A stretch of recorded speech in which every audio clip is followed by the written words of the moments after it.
problema mo? Baka nakakalimutan mo.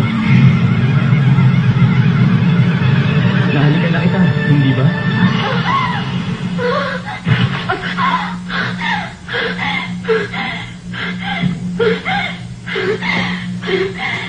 Bakit ba ako nalagigit ng gano'n? Ang sarap ng misubok na to. Sinabi mo ba? Huwag nga kayong maigay ako para kakainin to ito sa akin. Sino mo? Ayos ka lang ba? Ano ba problema?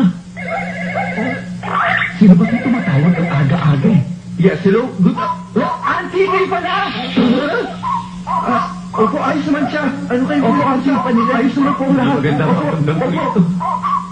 Kung mas mababa sa 80 ang makukuhang grades mula po sa darating na math exam niya, mula sa kalahati babalik sa full rate ang renta namin.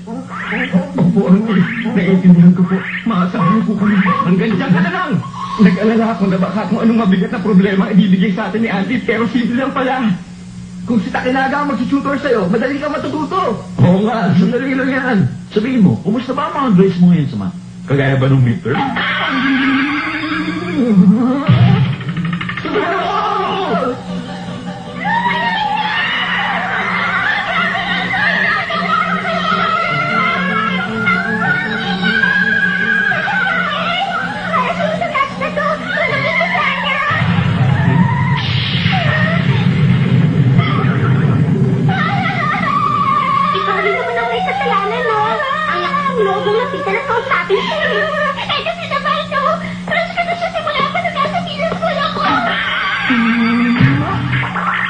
Nako, na naman! Sura ko naman! Ano ba kasing problema mo?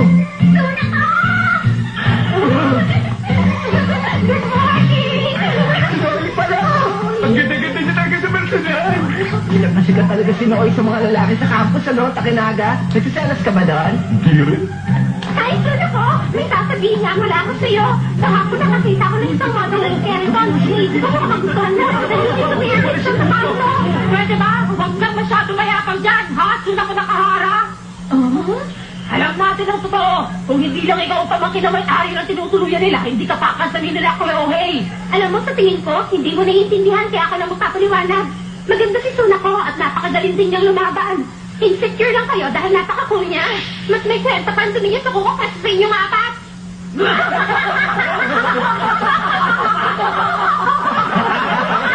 Talaga si Noy! Anong sinabi mo? Alam mo, Noy, ito naman mga sinasabi nila. Pagdating na lang natin. Lumigay ka nga dyan! Alam mo, huwag ka na masyado magpakumbaka dyan. Bakit hindi mo na lang sabihin sa kanila? Sabihin mo sa kanilang lahat na nahalikan mo si Kyohei! Nahalikan mo na si Kyohei! Nahalikan mo na si Kyohei! Nahalikan mo na si Kyohei! Nahalikan mo na si Kyohei! Nahalikan na kita, hindi ba?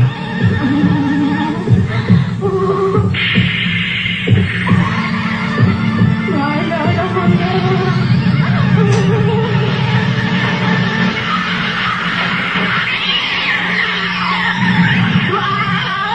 Ibig sabihin nakalimutan niya ang tungkol sa atin na yun! Malamang, hindi ka pinilimutan ang tungkol sa nangyari. Nakaka-insulto, ha? Tingnan niyo ang bagong launch na Out of Business Tech Series. Ito ang pinakamagong shade niya. At dahil ginamit natin ito, sigurado magmamadali ang mga prinsipe. Nahalikan tayo sa mga labi natin. Tayo na! Pagpapalain mo na!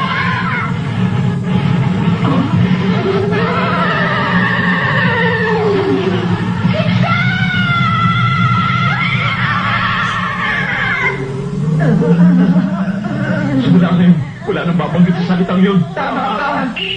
Mukhang malaking problema nga yan. Ano kayo na lang dapat natin gawin? Good morning po, sir. Dinala ko na po dito yung mga printout. Ikaw pala. Good morning din sa'yo. Bakit? May problema po ba? Sabihin mo, Takinaga, hindi ba kilala mo si Miss Nakahara? Si Sunako po. Bakit po, sir? Alam mo kasi... Ano ba yan?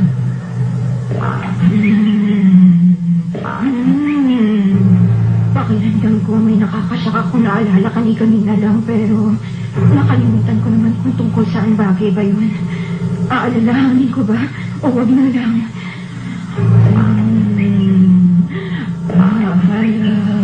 Ayoko na talaga pumasok sa klase ko! Oo nga, nakakatakot dito! Oras na!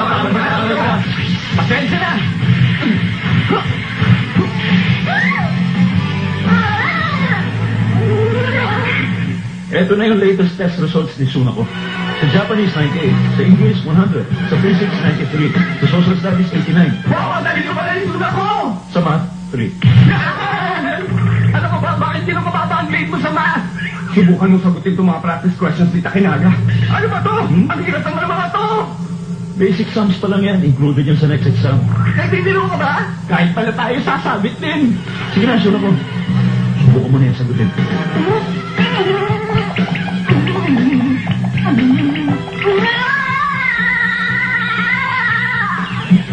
Okay, everybody!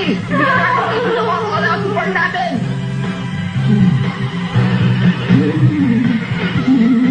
O, Sunako, huwag ka mahiya magtanong kung nahihirapan ka na, ha?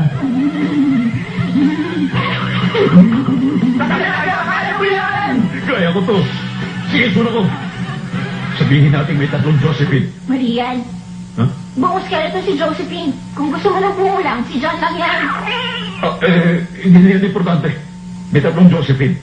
Ang hindi natin alam ay kung ilang Hiroshi meron. Lahat-lahat may 5 tao. Ngayon, ilang Hiroshi ang meron?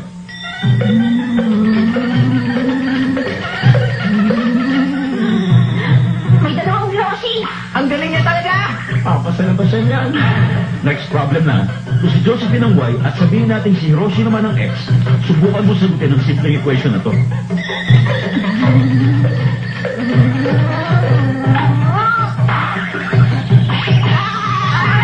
First year middle school na ang problem na yan! Talaga, huwag ka Sunako! Sige na naman, lumabas ka na dyan. Kanina pa siya nagpukulong dyan simula nung makauwi tayo. Wala na tayong magagawa. Mukhang balik niya sa dating babayaran natin sa renta. Hindi pwede, mahirap pa ako sa daga. Hindi ko kaya magbayad ng ganong kamahal. At dahil dyan, mag-aaral siya sa ayaw niya at sa gusto. Confiscated to, pati to. Kung gusto mo ito mabawi, kailangan maka-80 ka sa exam. Examin mo mukha mo! Ano ka ba? Ito sandali, Kirohei. Hindi ka rin naman ganun kagaling sa math, di ba? Masirap nga lang talaga si Sunako sa'yo. Pero nakinaga. Pero pagdating sa grade point average, di hamak na mas mababa ang sa'yo. Huh? Kung gano'n sinachallenge kita, Sunako, panalo makakakuha na mas mataas sa 80 sa math exam. May di talo na ako. Ikaw talaga! Bitaw ko, Joey! Baka tumalak ang dugo, may pamamatuloy ko yan! Relax lang! Mayamin ka na! Hindi ka makakintihan kung bakit alin niya kaya tataguan ang mga problema niya! Pilit mong kinakalimutan ang mga bagay na ayaw mo. Ayaw mo mag-review dahil lang sa ayaw mo sa math. Kahit pa sinasabi mo mas gusto mo sa dilim. Ang totoo, ginagamit mo lang ang dilim para magtago ka sa buong mundo. Buong buhay mo, lagi ka na lang nagtatago sa lahat. Bakit? Manina ka rin naman sa math, di ba? Nakakawag na yan! Sunako, ito, gumawa ka ng mga reviewer mo na posibleng lumabas sa exam. Sana subukan mo pa rin sagutan. Nagtatago. Tama ba siya? Pero, hindi naman. Sabihin mo, Hiroshi, ano sa tingin mo? Sagutin mo naman ako, please!